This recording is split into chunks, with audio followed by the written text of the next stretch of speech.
আজকে মহামান্য বিচারপতি সঞ্জয় কারোল এবং মহামান্য বিচারপতি প্রশান্ত কুমার মিশ্রার bench confederation of state government employees অর্থাৎ মলয় মুখোপাধ্যায়দের করা যে মামলায় 6 বার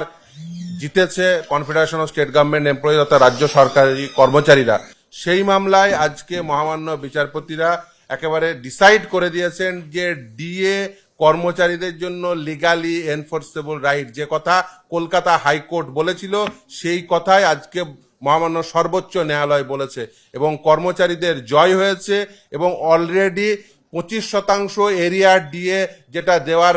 কথা অন্তর্বর্তীকালীন নির্দেশ হিসেবে দিয়েছিলেন, আজকে বলেছেন 31শে মার্চের মধ্যে সেটা মিটিয়ে দিতে এবং একটি কমিটি তৈরি করে দিয়েছেন। আলটিমেট মে মাসের মধ্যে সম্পূর্ণ এরিয়া ডিএ মিটিয়ে দিতে হবে। 2008 সাল থেকে 2019 সাল পর্যন্ত